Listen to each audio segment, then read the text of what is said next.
एजी गुरु इनका ग्रुप चलता है इंस्टाग्राम पे और यूट्यूब चैनल भी है। इन्होंने बहुत सारे इंटरव्यू लिए हैं जेआरएफ के लिए, एसआरएफ के लिए। जितने भी आपको स्ट्रेटेजी बताते हैं, आपको बहुत कुछ बताते हैं, इनके चैनल को सब्सक्राइब कीजिए और नॉलेज लीजिए इनसे साथ साथ और स्ट्रेटेजी देखते रहिए कि जो आपके काम की।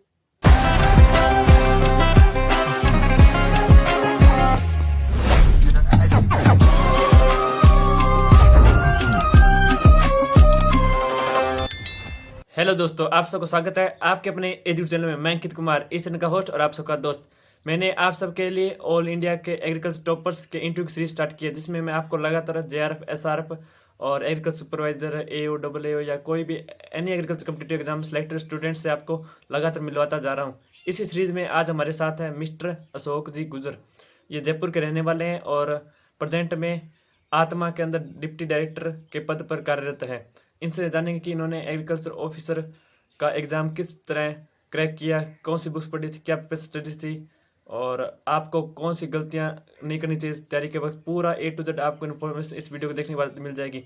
तो चलिए स्टार्ट करते हैं। और अगर आप हमारे चैनल पर नए हैं तो एजी गुरु यूट्यूब चैनल को सब्सक्राइब कर लीजिए और बेल आइकन ऑन कर लीजिए, ताकि आप ऑल इंडिया के एग्रीकल्चर एग्जाम इंटरेस्ट अपडेट और एग्रीकल्चर लेटेस्ट इन्फॉर्मेशन सबसे पहले पा सके। चलिए स्टार्ट करते हैं। मेरी तरफ से आपको बहुत बहुत बधाई और आप अपना इंट्रोडक्शन दे दीजिए। धन्यवाद, बहुत बहुत धन्यवाद। मैं अशोक कुमार गुर्जर। अभी जो पिछली एग्रीकल्चर ऑफिसर की जो रिक्रूटमेंट हुई थी उसी में मेरा सिलेक्शन हुआ है और मैं अभी आत्मा में धौलपुर में डिप्टी प्रोजेक्ट डायरेक्टर के पद पर कार्यरत हूँ। ओके, तो आपने इसके लिए प्रिपरेशन कब स्टार्ट किया था? आपने यूजी के दौरान किस ईयर से स्टार्ट किया था?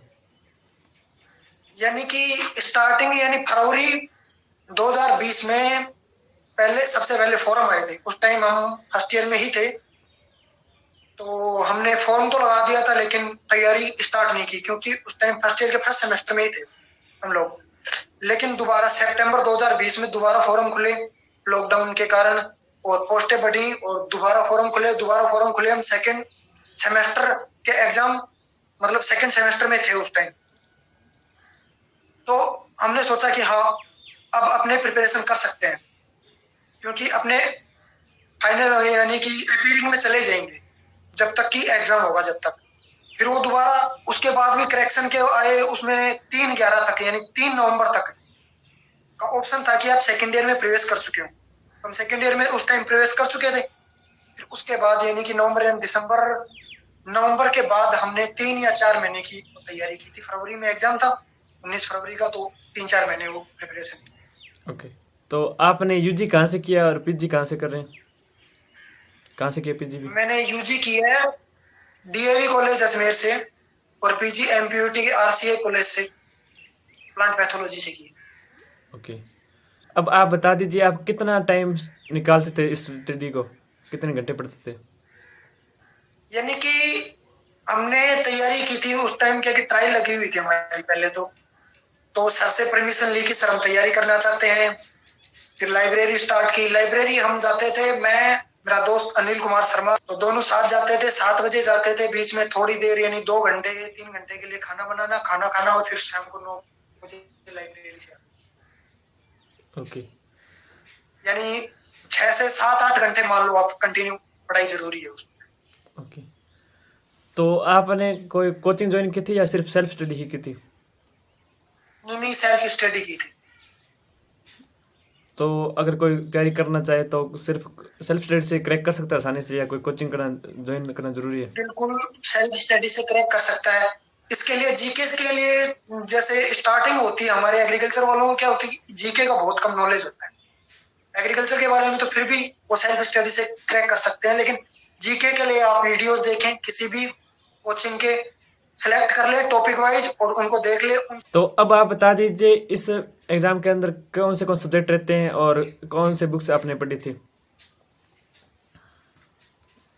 सब्जेक्ट तो एग्रीकल्चर के तो वही 11 सब्जेक्ट जो नॉर्मली सब में होते हैं, एग्रोनॉमी, हॉर्टिकल्चर, जो भी जितने सब्जेक्ट पीजी में लगते हैं उतने ही उसमें लगते हैं। इसके साथ कि क्या होता है कि सबसे ज्यादा मेन प्रॉब्लम होती है अपने माइनर सब्जेक्ट की।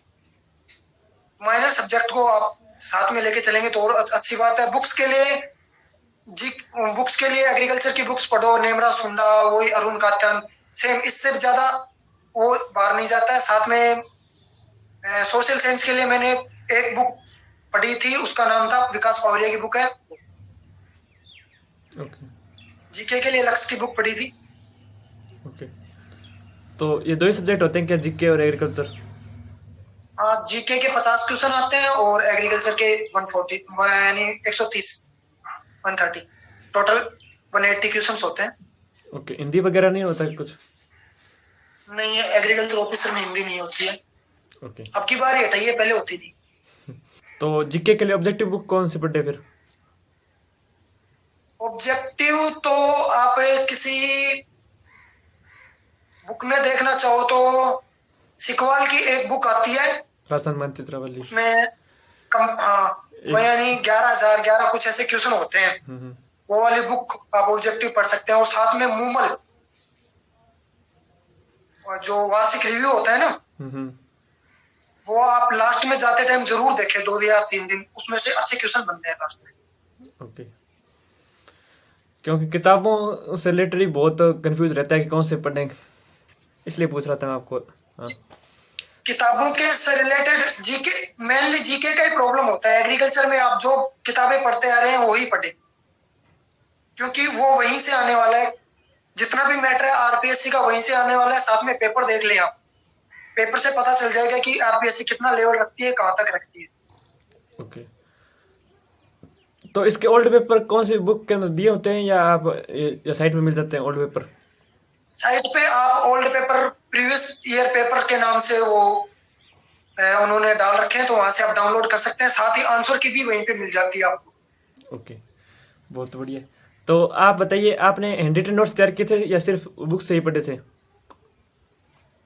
क्या था कि टाइम 3 या 4 महीने लिए थे मैंने। तो जो वीडियोस देखे थे उनको तो मैंने हाँ जितना समझ में आ रहा था उतना था, बाकी लिख लिया। फिर मेरी क्या स्ट्रेटेजी होती थी कि एक मैं जितना पढ़ लेता था उसके सिर्फ एक वर्ड, जैसे जीके में आ गया, एग्रीकल्चर में आ गया, जैसे सॉइल सॉइल साइंस में चल रहे हैं अपने, सॉइल साइंस में आ गया अर्थ क्रस्ट। अर्थ क्रस्ट एक वर्ड लिख के, यानी पूरा उसको पहले पढ़ लो, फिर उसके बाद अर्थ क्रस्ट उसको एक अलग से नोटबुक रखता था, उसमें लिखता था। यानी सिर्फ टॉपिक जैसे सिलेबस में होता है, जो वर्ड मेरे को याद नहीं रहता था उसको मार्क करके उस नोटबुक में रख लेता था। तो उसको बार बार रिपीट कर लेता था कि हाँ अपने को यहाँ पे कमी है, तो फिर याद होता रहता था और रिव्यू करता रहता था वापस। ओके। और आपने एग्जाम के लास्ट 10 डेज में कैसे रिवीजन किया था? लास्ट टाइम वो बता दिया ना मैंने कि जो आप नोट्स बनाओ, आपने पहले नोट्स बनाए वो लेंथी होंगे, फिर दोबारा लिखोगे तो और भी लेंथी होंगे, फिर और भी कम होते जाएंगे, और लास्ट में अपने पास एक क्रीम बच जाती है, एक वर्ड।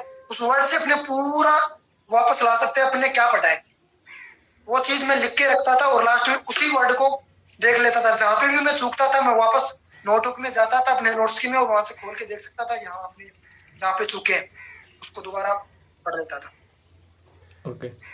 तो आपने इस एग्जाम के अलावा अदर कोई एग्रीकल्चर कॉम्पिटिटिव एग्जाम दिया था? मैंने 2 बार आईबीपीएस का एग्जाम दिया है, लेकिन इंग्लिश की वजह से दोनों बार रह चुका हूँ। प्रीलिम्स में ही, मेंस में नहीं गया हूँ। और बाकी तो मैंने तैयारी किसी की नहीं वैसे। ओके। तो एसआरएफ की थी, लेकिन एसआरएफ में क्या था कि परसेंट कम रह गए थे, इसकी वजह से वहां पे भी मैं जेआरएफ की, सॉरी। JRF, yes. तो प्री पीजी से सिलेक्टेड हो गया आप फिर? हाँ, तो फिर प्री पीजी से सिलेक्टेड होके। तो आपने अब एग्रीकल्चर ऑफिसर बन गए हैं, तो इसके अंदर क्या संभावना है? क्या प्रमोशन कितने टाइम बाद मिलता है? क्या वर्क रहता है? क्या जॉब प्रोफाइल रहता है? एग्रीकल्चर ऑफिसर एक 5400 पे ग्रेड यानी कि 5400 पे ग्रेड की वैकेंसी है, यानी कि एक सेम आरएएस जो पे ग्रेड होता है उसके बराबर की वैकेंसी है। अब इससे आगे की बात करें, प्रमोशन तो यानी कि 2012 के जो लोग हैं उनका भी अभी प्रमोशन नहीं हुआ, क्योंकि एडी की अपने यहाँ पे टोटल पोस्ट है समथिंग 150 के समथिंग। जैसे जैसे जो पुराने रिटायरमेंट होते हैं वो होते हैं, तो जैसे जैसे उनका होता है वैसे डीपीसी से प्रमोशन होता रहता है। लेकिन 9 साल बाद एक यानी डिपार्टमेंट से वो मिलता है, यानी कि आपको प्रमोशन तो नहीं मिलता लेकिन आपका पे ग्रेड बढ़ा दिया जाता है। 9 साल बाद ये है कि हाँ, आप प्रमोशन नहीं होगा तो भी आप उसमें पहुंच जाओगे। बाकी इतना है कि आप अगर आपकी अच्छी रैंक है, यानी कि रैंक अच्छी है, अंडर 15 है, तो आप 5 या 6 साल में एडिशनल मतलब एडी तक पहुंच सकते हो। तो इसके अंदर वर्क क्या होता है, आप क्या करते हैं ऑफिस के अंदर, किस प्रकार किसानों की या कुछ हेल्प करते हैं, क्या करते हैं? जैसे मैं तो आत्मा में हूँ, तो हमारे क्या होता है कि प्रोजेक्ट्स आते हैं। आत्मा में विभिन्न योजनाएं चल रही हैं, उनके प्रोजेक्ट्स आते हैं, ट्रेनिंग्स आती हैं, और जो भी यानी कि ट्रेनिंग्स के अलावा भी डेमोस्ट्रेशन आते हैं, विजिट्स आते हैं। तो जो भी किसान होते हैं उनको ट्रेनिंग दी जाती है। जैसे खाद्य सुरक्षा समूह बन रहा है, तो उसके लिए पहले तो समूह बनाया जाएगा, फिर उसको ट्रेनिंग दी जाएगी। इसी के साथ जैसे किसी ने किचन गार्डन का ग्रुप बना लिया। इसके अलावा विजिट्स आते हैं। विजिट्स में हम किसानों को केवीकेज में ले जाते हैं, एग्रीकल्चर यूनिवर्सिटीज में ले जाते हैं, और साथ ही जो उन्नत किसान है उनका उनके वहां पे भी ले जाके उनको विजिट करवाते हैं, और उनकी जो पद्धति उन्होंने अपना रखी है उसके बारे में बताते हैं। डेमोस्ट्रेशन एक प्रदर्शन का ऐसा होता है कि जिसमें खाद बीज जो भी नई वैरायटी होती है उनको मतलब यानी उनको प्रदर्शित किया जाता है, और उनको बांटा जाता है कम उसमें, ताकि वो उसको बो के देखे, उनको संतुष्टि हो तो आगे भी फिर खरीद सके। ओके। आत्मा में तो ज्यादातर यही होता है। ओके, तो टोटल सैलरी कितनी होती है? आपने ग्रेड पे बताया, सैलरी नहीं बताया था। टोटल सैलरी यानी स्टार्टिंग सैलरी हमारी 39,100 रुपये होती है, यानी प्रोविजन पीरियड में। उसके बाद सैलरी अगर आप काउंट करो तो 69,000 के समथिंग तो बेस सैलरी होगी, और 41% एक्स्ट्रा, यानी कि 180 तो नहीं, 83-84 के समथिंग टोटल। ग्रोस सैलरी हो जाती है। और अब यानी कि उसमें से एनपीएस काट के 73 के समथिंग अगले तीसरे साल में जाके 73 के समथिंग सैलरी होती है एनपीएस काट के। यानी कि वैसे तो आप सैलरी काउंट करो तो 83-85 के समथिंग हो जाती है, उसमें से 10% काट के आपके हाथ में इतने आ जाते हैं, 70+ आ जाते हैं। ओके, तो इसके लिए क्वालिफिकेशन क्या जरूरी है? बीएससी का एमएससी जरूरी है क्या? हाँ, एमएससी जरूरी है इसके लिए, एमएससी एग्रीकल्चर होना जरूरी है, एग्रीकल्चर हॉर्टिकल्चर। ओके, बाकी फॉरेस्ट्री वाले उधर नहीं कर सकते क्या अप्लाई? फॉरेस्ट्री वाले शायद इसमें नहीं कर सकते, एग्रीकल्चर हॉर्टिकल्चर ही चाहिए। ओके, अब बता दीजिए, आप मेन एग्जाम को किस तरह हैंडल किया, क्या कितने क्वेश्चन आते हैं और कितने टाइम होता है, क्या पैटर्न रहता है? इसमें एग्जाम एक होता है और एक इंटरव्यू होता है। तो एग्जाम के टाइम तो वही जो कि क्वेश्चन आने हैं। एक बार इसमें ये होता है कि आरपीएससी पेपर ऐसे देती है, यानी कि पेपर बिल्कुल अपने को लगता है कि बिल्कुल सिंपल है, लेकिन पेपर का लेवल बहुत अच्छा होता है। क्वेश्चंस ऐसे ही दिखते हैं कि अपने पूरे कर देंगे, बस नेगेटिव से बचो तो अपने आप आराम से सिलेक्शन हो जाता है। मेन स्ट्रेटेजी होनी चाहिए माइनर सब्जेक्ट। आरपीएससी के हर पेपर में माइनर सब्जेक्ट बहुत ज्यादा आते हैं। इकोनॉमिक्स हो गया, स्टैटिक्स हो गया, इसके अलावा इंजीनियरिंग हो गई, और इसके अलावा देखो तो आप एक्सटेंशन हो गया। इन मतलब ये सोशल साइंस के 3 सब्जेक्ट हैं, तो बहुत ज्यादा जितने कवर करोगे उतना ही अच्छा होता है, क्योंकि मेजर सब्जेक्ट सब लोग कवर करते हैं, माइनर में ज्यादा लोग जाते नहीं है, और माइनर के क्वेश्चन बहुत आते हैं। ओके, और ये ऑनलाइन मोड में होता है या ऑफलाइन? ऑफलाइन मोड होता है एग्जाम तो।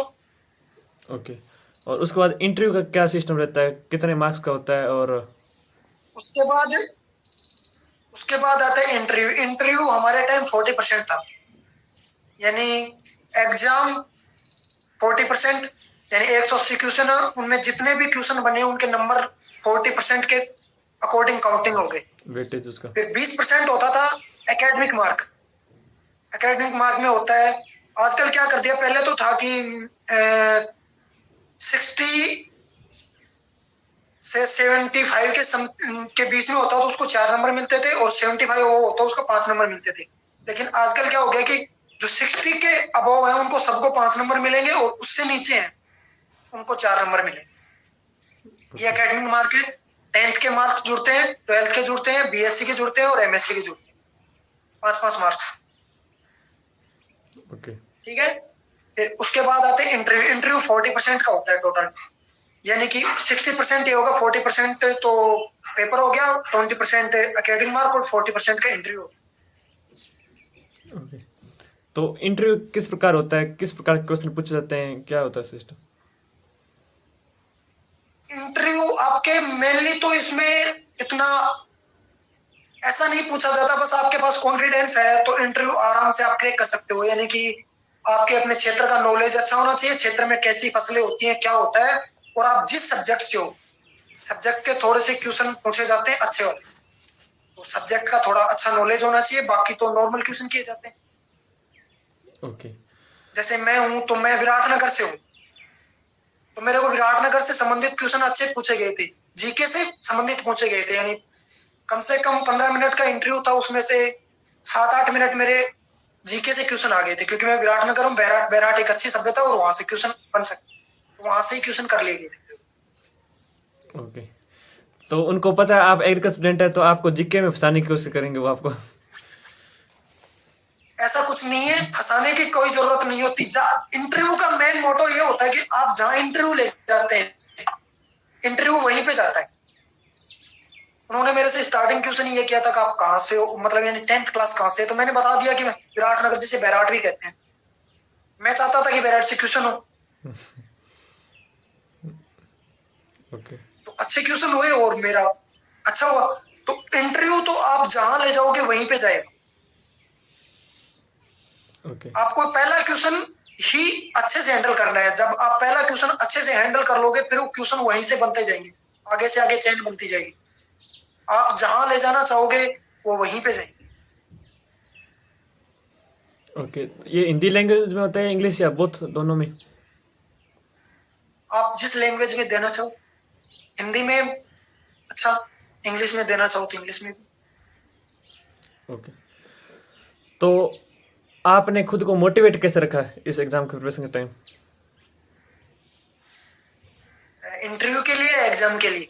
दोनों के लिए, मतलब कोई फ्रस्ट्रेशन, मतलब कई बार हो जाता है ना?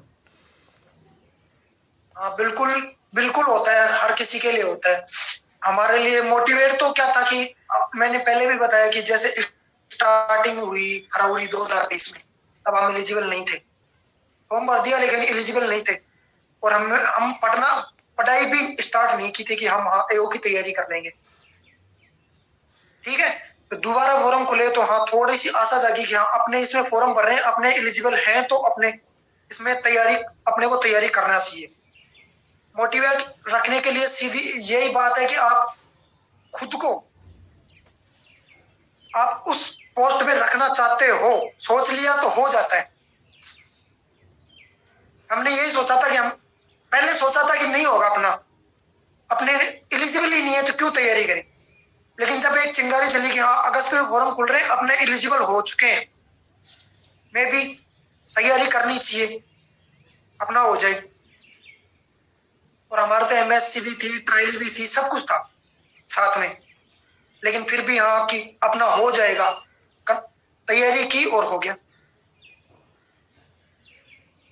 मोटिवेशन तो सीनियर्स जाते थे, सब जाते थे, सब बोलते थे कि बहुत, यानी कि बहुत दिनों बाद ऐसी वैकेंसी है, बार बार ऐसा मौका नहीं मिलता है, तो मौका था इसलिए तैयारी की और हो गया। ओके। तब इसके पद कितने थे आप लगे थे जब? टोटल 97 पोस्ट थी। ओके।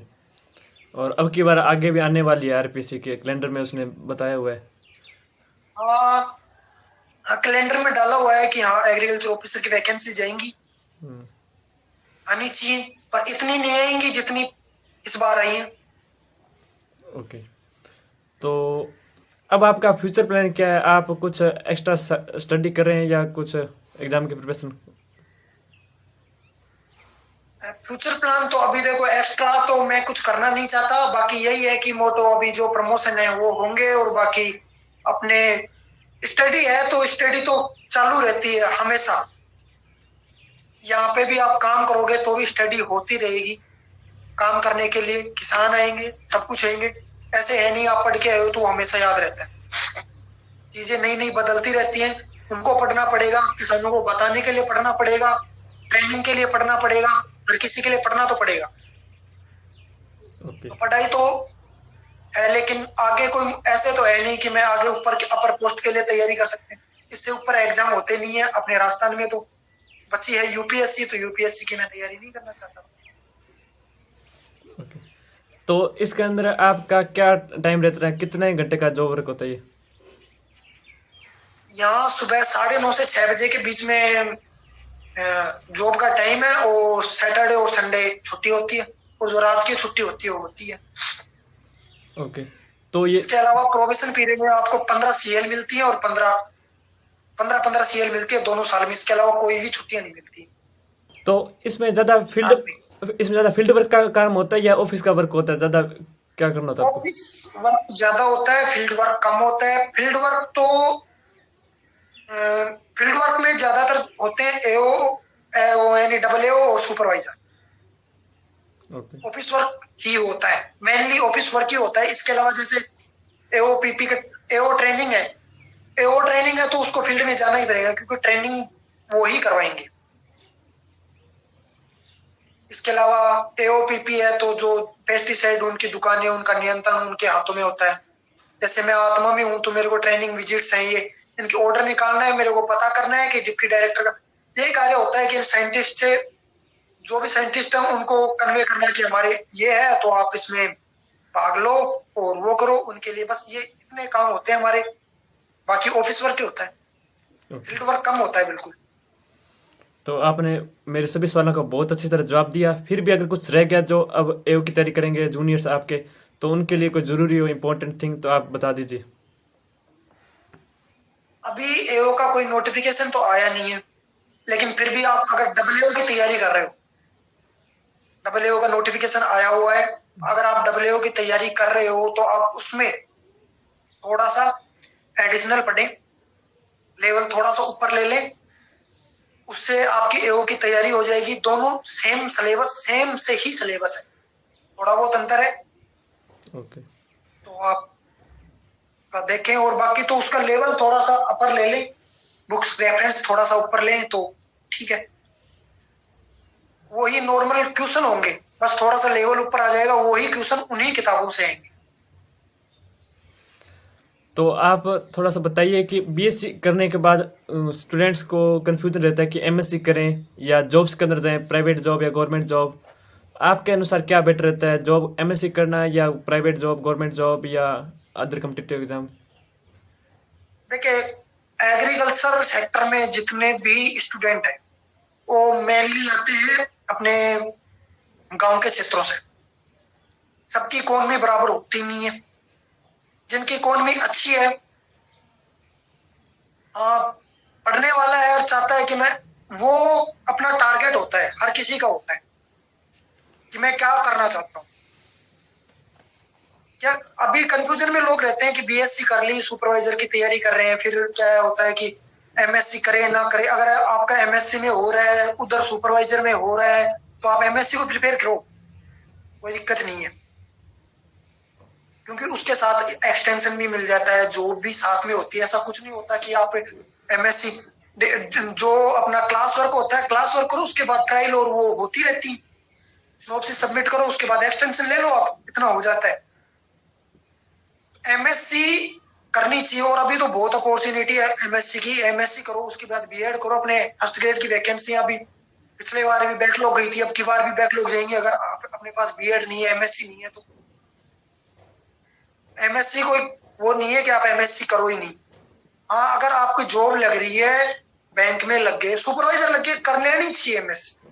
2 साल कोई अच्छी बात नहीं है, डबल एओ लग के कर लेनी चाहिए एमएससी।